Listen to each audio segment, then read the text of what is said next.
오늘 말씀의 제목은 형통한 삶이 아니라 주께서 함께 하시는 사람입니다. 형통이라는 것은 결과입니다. 주께서 함께 하시는 삶의 작은 열매 하나가 형통한 삶입니다. 따라서 오늘 말씀을 통해서 우리는 형통한 삶에 초점을 둘 것이 아니라 주께서 함께 하시는 사람에 더 무게를 두는 것이 필요하다고 생각합니다. 창세기 39장은 슬픈 이야기로 시작합니다. 요셉이 이집트의 종으로 팔려 내려가는 이야기로 시작합니다. 그리고 종 생활이라도 그냥 성실하게 일했으면 좋겠는데 억울하게 성추행범으로 몰려가지고 누명을 쓰고 감옥에 갇힙니다. 이 종이 아니라 이제는 죄수 신분이 됩니다. 사람이 겪을 수 있는 그런 슬픔과 억울함과 분함과 낙담을 요셉은 홀로 겪었습니다. 그러나 요셉은 하나님께서 주시는 약속의 말씀과 또 하나님께서 그에게 주신 하나님의 뜻을 따라서 나아갈 때 이런 모든 상황이 악조건으로 변했음에도 불구하고 전혀 낙심하지 않고 하나님과 동행하는 그런 삶을 산 것을 볼 수가 있습니다. 이 이야기의 배경은 창세기 37장부터 시작이 됩니다. 야곱에게는 12명의 아들이 있습니다. 그 가운데에서 11번째 아들이 요셉입니다. 다른 아들보다도 야곱은 요셉을 특별하게 총애를 했습니다. 총애가 너무 지나치다가 이게 편애가 될 정도로 아들 요셉을 사랑했습니다. 요셉은 야곱이 사랑하는 4명의 아내 가운데에서 가장 사랑하는 아내, 자기가 처음으로 연애를 했던 라헬의 소생입니다. 그 무엇과도 바꿀 수가 없어요. 그런데 가련하게도 라헬은 또 일찍 죽었습니다. 그래서 이 어린 아들 요셉을 볼 때마다 라헬이 떠오르는 거예요. 그래서 각별하게 그를 사랑합니다. 창세기 37장 3절에서는 그가 노년에 얻은 아들이라고 합니다. 그 위쪽으로 아들이 10명이 있어요. 물론 각기 다른 아내들로부터 태어났지만 대충 잡아도 야곱의 나이가 제법 늙었을 때 11번째 아들이니까 아무래도 늙었을 때 낳은 아들이라는 걸 알 수가 있습니다. 노년에 얻은 아들이면 얼마나 또 애틋하고 소중하게 보이겠습니까? 그래서 그를 너무나 사랑한 나머지 그에게 채색 옷을 지어서 입혀주었습니다. 당시에는 염색 기술이 그다지 발달하지 않았습니다. 그냥 배로 짠 옷 그대로 입고 특별한 신분을 가진 사람들만 물감을 들인 옷을 입을 수가 있습니다. 채색 옷을 입혔다는 것은 그가 그 집의 상속자라는 의미입니다. 위에 있는 아들 10명 놔두고 11번째 아들에게 아버지가 드디어 마음을 굳히셨구나. 이걸 볼 때 다른 형들 마음은 어떻겠어요? 시기하고 질투하는 마음, 비교하고 경쟁하는 마음이 자연스럽게 일어납니다. 아버지가 요셉을 사랑하면 사랑할수록 형들은 요셉을 미워하기 시작합니다. 게다가 또 이 입 바른 소리 잘하는 요셉이 형들이 잘못한 나쁜 행실을 아버지에게 상세하게 다 보고를 합니다. 여러분, 동생 가운데에서 고자질하는 동생이 있으면은 상당히 얄밉죠. 혼내고 때리려고 하면 아버지 뒤에 숨어버리고 형아가 뭐 잘못했는지 꼬박꼬박 일러 바치고 그러면은 상당히 약 오르고 미워할 겁니다. 요셉이 입 바른 소리 하느라고 형들의 과실을 아버지에게 다 고해 바쳤습니다. 형들이 미워하는 또 한 가지 이유입니다. 게다가 요셉은 꿈을 꾸었습니다. 한 번은 꿈을 꾸었는데 밭에 나가서 곡식들을 수확하고 있는데 형들이 묶어놓은 곡식단이 요셉의 곡식단에게 경의를 표하는, 절을 하는 그런 것을 꿈으로 보았습니다. 가만히 자기만 알고 있으면 되는데 또 이게 또 입이 건지러워 가지고 또 혼자 못 있어요. 형들 앞에서 자랑을 합니다. 형들의 곡식단이 내 곡식단에게 경의를 표했다. 누가 봐도 기분 나쁜 이야기죠.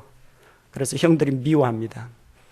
다음에 또 다른 꿈을 꾸었습니다.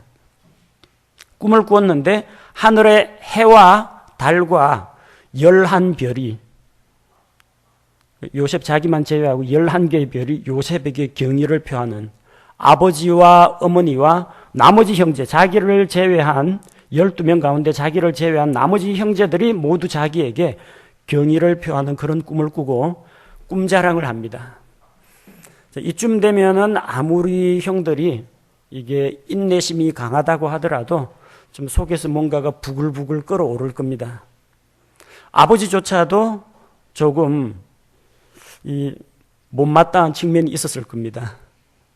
해와 달과 11별이 절했다고 하니까 아버지 어머니조차도 나중에는 요셉에게 경의를 표한다. 쉽게 이해하기가 힘든 그런 꿈이지요. 그래서 형들은 모의를 합니다. 요셉의 꿈이 과연 뜻대로 이루어지는지 한번 두고 보자. 그래서 아버지가 그를 형제들에게 심부름을 보냈을 때 형들이 달려들어서 그를 붙잡고 옷을 벗기고 구덩이에 던졌습니다. 그래서 죽이려고 하다가 차마 자기 손으로 죽이지는 못하고 동생을 이스마엘 상인들에게 팔았습니다. 아버지의 사랑하는 아들이요, 상속자가 형제들의 손에 넘겨져 가지고 이제는 종으로 팔려가는 신세가 되었습니다. 그래서 그 이스마엘 사람들에게 팔려서 이집트로 내려갔다가 이제 요셉은 이집트 왕 파라오의 호위대장 보디발의 집에 가정의 종으로 팔려갔습니다. 자, 요셉의 꿈은 실현 가능성이 없어 보입니다. 하지만 요셉은 여기에 대해서 어떠한 불평도 이의 제기도 하지 않습니다. 그런 요셉에게 누가 함께 계셨느냐? 요셉과 함께 계신 하나님께서 계셨습니다. 우리 오늘 본문 말씀 1절에 보니까 요셉은 종이 되었다고 합니다. 낮고 천한 종의 신분입니다. 노예의 신분입니다. 하지만 종이 된 그 요셉에게 2절 말씀에 주께서 요셉과 함께 계심으로, 주께서 요셉과 함께 계셨습니다. 요셉이 종이 되든지 아버지의 사랑하는 아들이 되든지 그건 아무런 상관이 없다는 이야기입니다. 그가 종이 되더라도 하나님께서는 그와 함께 계실 수가 있다는 겁니다. 17절 말씀해 보니까 17절에서 19절 말씀해 보니까 요셉이 용모가 준수하게 생겼으니까 보디발의 아내가 이 젊은 청년 요셉을 유혹합니다. 성적으로 유혹을 하는데 요셉은 그것을 단호하게 거절을 합니다. 자, 그러자 이 여주인이 요셉을 모함합니다. 당신의 종이 나에게로 들어와서 희롱하려고 했더니 그가 내가 소리 지르는 걸 듣고 옷을 벗어두고 나갔다. 자, 이렇게 성범죄자로 누명을 씌웁니다. 성범죄자 누명을 쓴 요셉과 주께서 함께 하셨습니다. 여러분, 누군가가 종이 되었다고 하면 여러분 같으면 여러분 친구가 종이 되는데 그래도 나는 내 친구다. 그 사람 옆에 가겠습니까? 누가 성추행범으로 지금 기소당해 있는데 우리는 그래도 친구야. 내가 옆에서 지켜줄게. 이럴 수 있습니까? 주께서는 그렇게 하십니다. 그 사람의 현재 상태하고는 아무런 관계가 없다는 겁니다. 21절에 그는 감옥에 갇힌 죄수가 되었습니다. 이건 성추행범으로 의심받는 정도가 아니라 이제 죄수라고 확정이 났습니다. 죄인입니다. 감옥에 들어갔습니다. 그런데 거기에 주님께서 따라 들어가셨습니다. 그래도 나는 너와 함께 있겠다. 감옥에 있는 죄수 요셉에게 주께서 함께 하셨다는 겁니다. 여러분, 여러분의 삶이 아무리 불행하고 억울한 처지에 있어도, 경제적으로 빈곤한 처지에 있어도, 낮고 낮은 처지에 있어도, 사람들로부터 모함받고 억울한 일을 당해도 주께서는 여러분과 함께 하실 수 있다는 것을 믿으시기 바랍니다. 주께서 함께 하시면 어떤 일이 일어납니까? 주께서 함께 하시면 사람들이 알게 됩니다. 3절 말씀해 보니까 그의 주인이, 요셉의 주인인 보디발이 주께서 그와 함께 계심을 보았습니다. 요셉 옆에 주께서 계신 것을 눈으로 본 것이 아닙니다. 하나님은 눈에 보이지 않습니다. 그러나 요셉이라는 그 사람의 삶을 보니까, 그 사람을 보니까, 아, 이 사람은 주께서 함께 하시는 사람이구나. 믿지 않는 불신자 이집트 주인이 그걸 알아보았다는 겁니다. 또 주께서 그가 행한 모든 일을 그의 손에서 형통하게 하심을 보았더라. 사람들이 알게 됩니다. 보디발은 주께서 요셉과 함께 계심을 보았고, 또 그가 형통한 것이 주께서 그의 일을 형통하게 하신다는 것을 볼 수가 있었습니다. 감옥에 들어간 요셉에게 감옥의 간수는 요셉에게 모든 것을 맡겼습니다. 23절 말씀에 보니까 감옥의 간수가 요셉의 손밑에 둔 것은 무엇이든지 돌아보지 않았습니다. 왜냐하면 주께서 그와 함께 계셨기 때문입니다. 간수 눈에도 보입니다. 육안으로 하나님을 볼 수 있는 것이 아니라 요셉의 삶을 보니까 주께서 함께 하시는 사람이라는 것을 알 수가 있었다는 겁니다. 여러분 그리스도인입니다. 하나님께서 여러분과 함께 하십니다. 그렇다면 삶 가운데에서 여러분에게 선한 열매와 간증이 사람들 앞에 드러나야 정상입니다. 많은 사람들은 내가 비록 사람들로부터는 인정을 못 받지만 하나님은 알아주시겠지, 그런 식으로 자기 스스로를 위로합니다. 사람들에게 따돌림 받고 소외받을 때마다 사람들은 몰라도 하나님은 아시지요, 그렇게 이야기합니다. 그러나 만약 하나님께서 그를 알아주신다면 사람들도 주께서 그와 함께 하시는 것을 알아주게 된다는 것입니다. 그게 자연스러운 겁니다.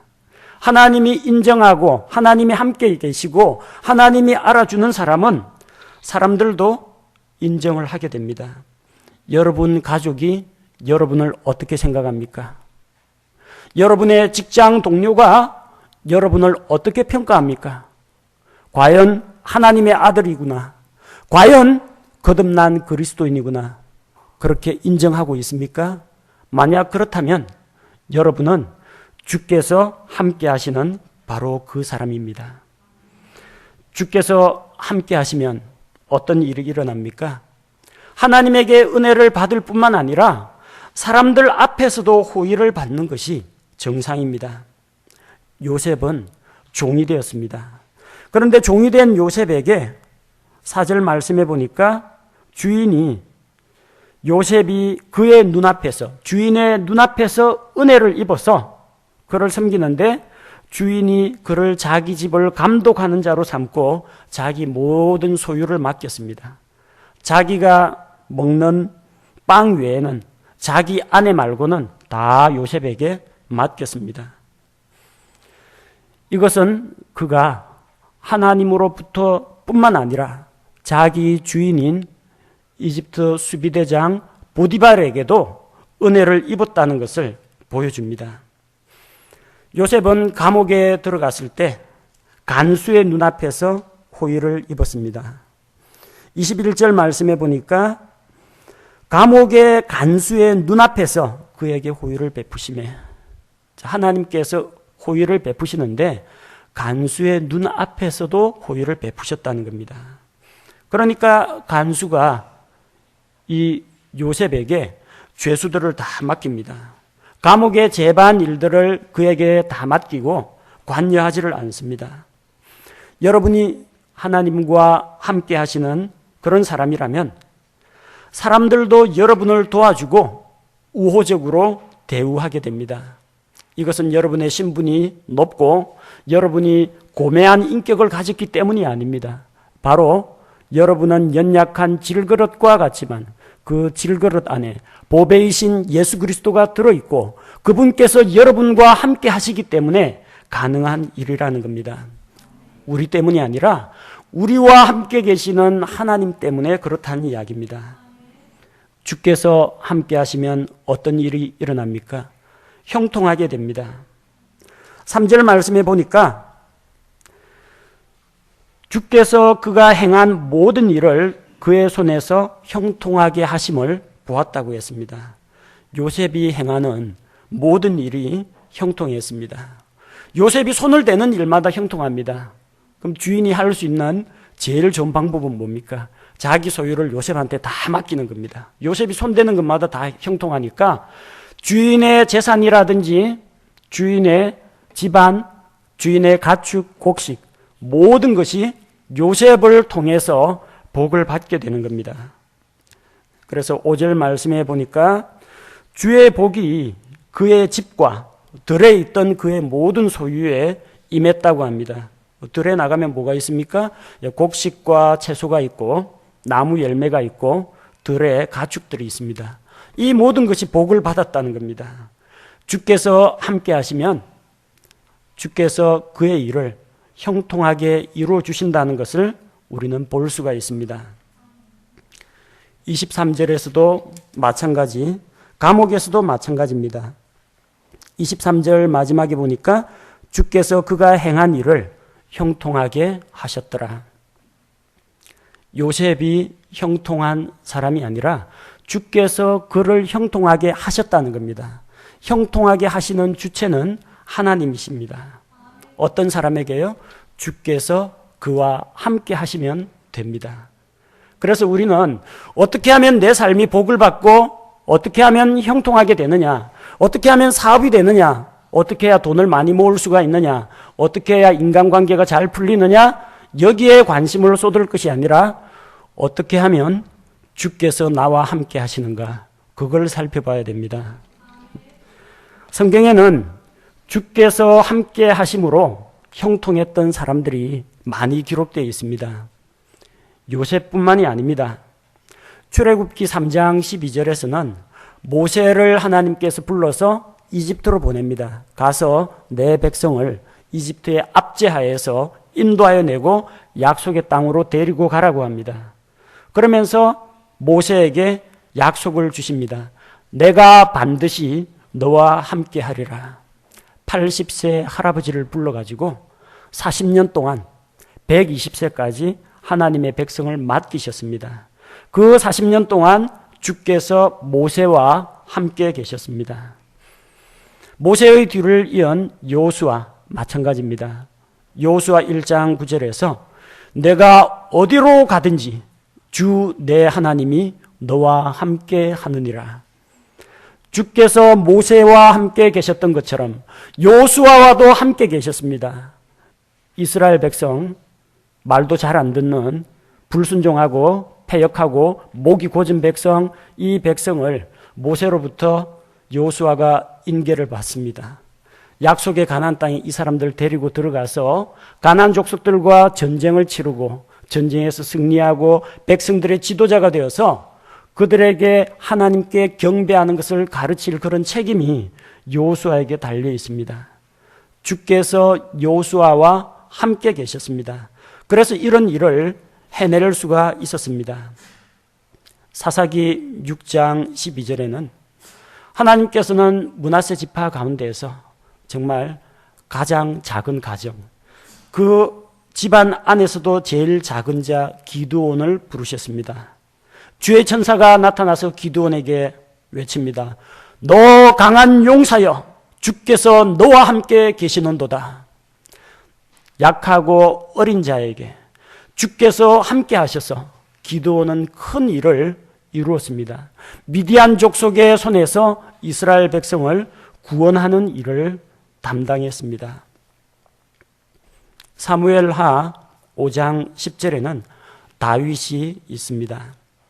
다윗이 나아가서 창대하게 되었고 주 만군의 하나님께서 그와 함께 계셨더라. 그가 양무리를 돌볼 때에도, 엘라 골짜기에서 골리앗과 싸울 때에도, 블레셋과 싸울 때, 사울의 손에 쫓길 때, 압살롬의 반역으로 도망 다닐 때, 여러 가지 힘든 일 많이 겪었지만, 고난과 전쟁과 슬픔을 겪었지만 주께서 그와 함께 하셨기 때문에 다윗은 창대하게 되었습니다. 성경에 나타난 위대한 인물, 큰 일을 한 사람들은 주께서 함께 하신 사람들입니다. 우리 하나님께서는 우리에게도 같은 약속을 주십니다.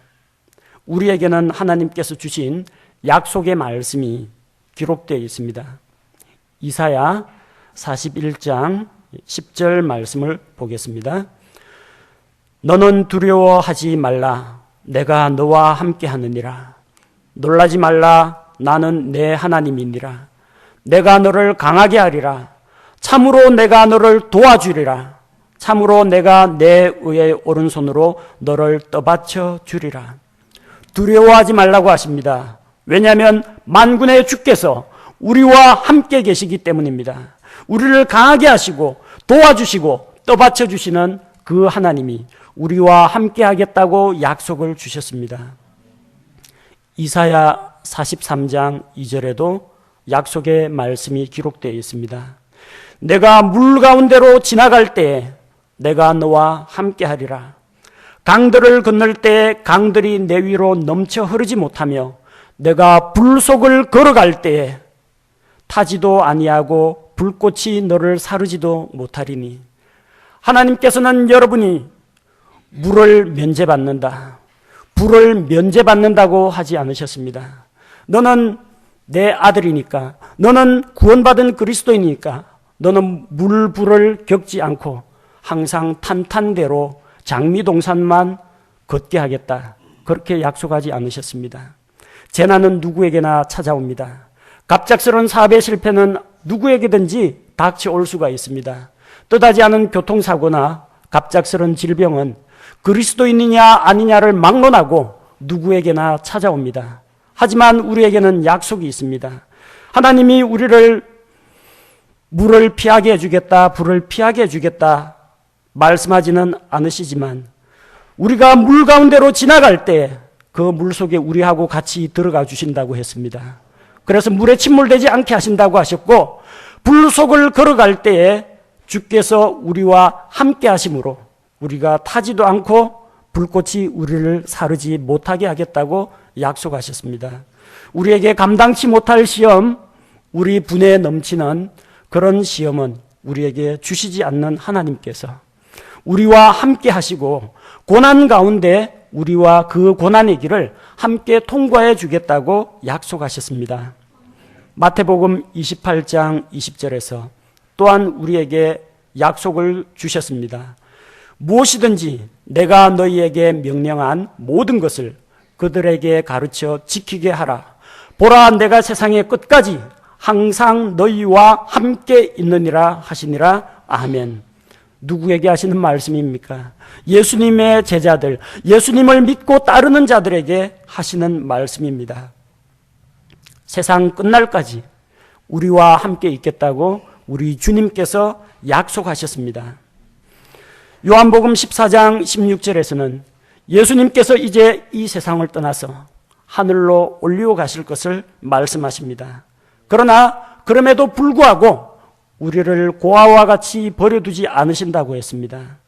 내가 아버지께 구할 터인즉 그분께서 다른 위로자를 너희에게 주사 그분께서 영원토록 너희와 함께 거하게 하시리니. 성령님을 보내주셔서 우리 속에 성령께서 내주하시며 영원토록 떠나지 않도록 하겠다고 약속을 주셨습니다. 이미 약속은 주어졌습니다. 그렇다면 어떻게 하면 주께서 함께 하시는 사람이 될 수 있습니까? 어떻게 하면 이 약속이 우리 것이 될 수가 있습니까? 모든 믿는 자들, 하나님의 백성에게 내가 너와 함께 하겠다 하고 약속을 주셨지만 많은 사람들은 이 약속을 받아 누리지를 못하곤 합니다. 왜 그렇습니까? 하나님이 약속을 어겨서가 아닙니다. 우리가 하나님을 떠나기 때문에, 우리가 하나님을, 거룩하신 하나님에게 가까이 나아가지 못하기 때문에 그렇다는 것입니다. 어떻게 해야 주께서 함께 하시는 사람이 될 수 있습니까? 첫 번째는 예수님을 하나님의 아들, 구세주로 인정하고 받아들여야 합니다.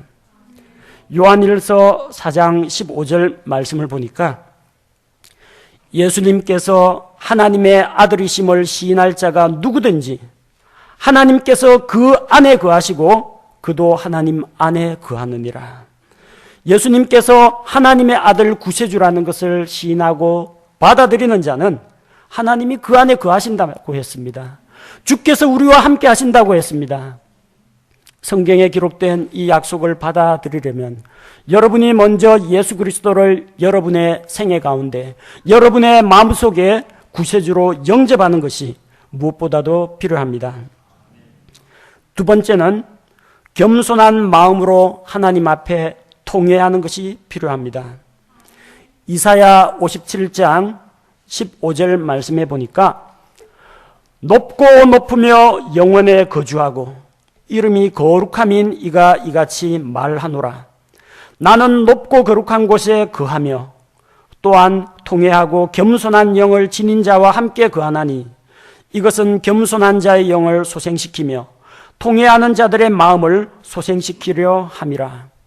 하나님은 높고 거룩한 보좌에 앉아 계십니다. 또한 동시에 낮고 천한 마음, 겸손한 마음, 애통해하는 마음을 가진 사람들의 마음속에 함께 거하신다고 했습니다. 그렇게 해서 겸손한 자의 영을 소생시키시고 통회하는 자들의 마음을 소생시킨다고 약속하셨습니다. 우리가 이미 예수 그리스도를 구세주로 받아들였지만 죄가 있을 때는 하나님 앞에 가까이 나아갈 수가 없습니다. 하나님은 거룩하시고 죄를 미워하시기 때문에 그렇습니다. 그럴 때 우리는 하나님 앞에 나아가서 하나님 앞에서 내 죄로 인해서 슬퍼하고 애통해하고 통회하고 자복하면서 겸손하게 오 하나님 나를 고치소서, 나를 용서해 주옵소서, 하나님 앞에 그렇게 무릎 꿇고 나아가야 합니다. 그때 낮아진 우리의 마음 가운데 주께서 함께 하신다고 했습니다. 세 번째는 모여야 합니다. 예수 그리스도의 이름으로 힘써 모여야 합니다. 주님의 이름으로 모여서 말씀을 중심으로 하나님의 은혜를 나누고 말씀을 나누고 선한 간증을 나누고 서로의 삶을 나누며 교제해야 합니다. 마태복음 18장 20절 말씀에서 두세 사람이 내 이름으로 함께 모인 곳에 나도 거기에 그들의 한가운데 있느니라 하시니라.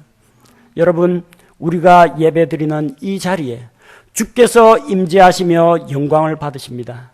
마찬가지로 여러분 오후 성경 공부할 때 주님의 이름으로 모인 그 자리에 주께서 함께 하십니다. 335 모여서 그리스도인의 교제를 나눌 때 그 가운데 주께서 임하신다고 했습니다.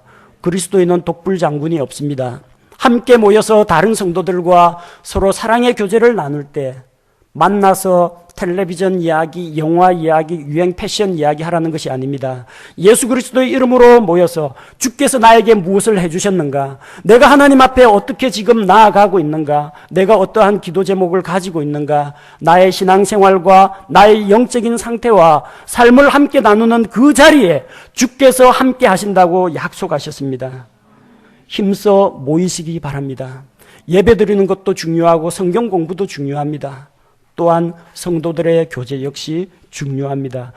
주님의 이름으로 모인 교제의 자리에 우리 주님께서 함께 하겠다고 약속하셨습니다.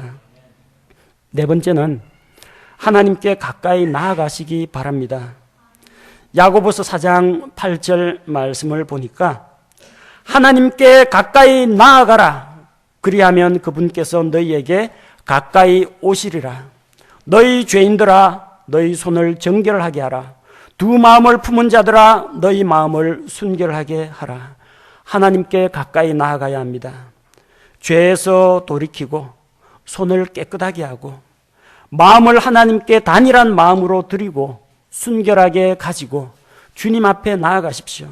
우리가 주님 앞에 나아갈 때 그분께서 우리에게 가까이 오신다고 했습니다. 하나님의 약속입니다. 하나님께 가까이 나아가시기 바랍니다. 그렇게 할 때 주께서 우리와 함께 하십니다. 함께 하시는 하나님의 약속의 말씀이 있고 또 우리가 주님 앞에 나아가서 주께서 우리와 함께 하시는 방법도 우리가 알고 있습니다. 이제 남은 것은 우리 각자의 선택입니다. 복받기 위해서 형통한 삶을 위해서 하나님 앞에 나아가라는 이야기가 아닙니다. 주님을 가까이 하십시오. 그분은 여러분의 창조자시요 여러분의 구원자십니다. 아버지 하나님이십니다. 그분 앞에 가까이 나아갈 때 우리가 주님과의 교제가 더욱더 깊어지고 하나님을 점점 더욱더 닮아가게 됩니다. 그리고 부산물로 딸려오는 것들이 인간관계와 사업과 형통한 삶과 사람들 앞에서 은혜를 입고 사람들이 그 선한 간증, 선한 열매를 보게 되는 것은 결과물로 나오는 겁니다. 주님과 교제하면서 주님과 함께하는 삶이 먼저입니다. 나머지는 하나님의 은혜의 선물로 자연스럽게 딸려옵니다. 형통한 삶을 이루기 위해서 수단으로서 하나님을 가까이 하지 마시기 바랍니다. 하나님을 인격적으로 사랑하고 존중하면서 하나님께 가까이 나아가십시오. 나머지는 부록으로 주십니다. 요셉은 형들에 의해서 구덩이에 던져지고 종으로 팔리고 강간범 누명을 쓰고 옥에 갇힌 죄수가 되었지만 하나님께서 함께 하심으로 가는 곳마다 형통한 삶을 살았습니다.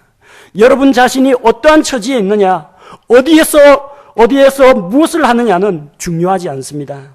하나님께서 함께 하시면 어떤 환경에 있더라도 주께서 함께 하심으로 여러분에게 형통한 삶과 선한 삶의 열매들을 주실 수가 있습니다. 하나님은 언제나 우리와 함께 하기를 원하십니다. 다만 우리의 죄와 교만한 마음과 우리의 불성실함이 문제가 됩니다. 겸손한 태도로 통회하는 마음으로 하나님께 가까이 나아가야 합니다. 우리가 하나님의 길에 동행할 때 주께서 우리와 함께 하실 수가 있습니다. 여러분이 걸어가고 있는 그 삶에 하나님을 끌어들이지 마십시오. 하나님, 제가 오늘 어디 가는데 하나님이 내 길에 들어와 주십시오. 제가 오늘 어디에 놀러 갑니다. 하나님께서 나와 함께 해주십시오. 여러분 가는 데마다 하나님 끌고 다닐 겁니까? 하나님 내 편이 되어 주십시오. 그런 어린아이 같은 생각을 하지 마십시오. 하나님이 여러분의 길에 동행하는 것이 아니라 여러분이 하나님의 길에 동행하는 것이 옳습니다. 하나님 내 편이 되어 주십시오. 그렇게 할 것이 아니라 여러분이 하나님의 편에 서는 것이 필요하다는 것입니다. 주의 편에 설 자가 누구냐 나오라고 할 때 레위 사람들이 나온 것처럼 하나님의 절대불변의 진리와 하나님의 뜻과 계획이 있는데 그 길에 여러분이 들어가십시오. 그러면 거기서 주님을 만나고 주께서 함께 하시는 것을 경험할 수가 있습니다. 그래서 그를 통해서 여러분 삶이 형통하게 풀리는 것은 물론이고 주변에 있는 모든 사람들이 축복의 통로가 된 여러분을 통해서 함께 복을 누리고 또한 과연 주께서 살아계시는구나, 과연 주께서 당신과 함께 계시는구나, 그런 선한 간증과 열매가 빛으로 나타나서 우리 주 하나님께 영광이 돌아가기를 원합니다. 제가 기도하겠습니다.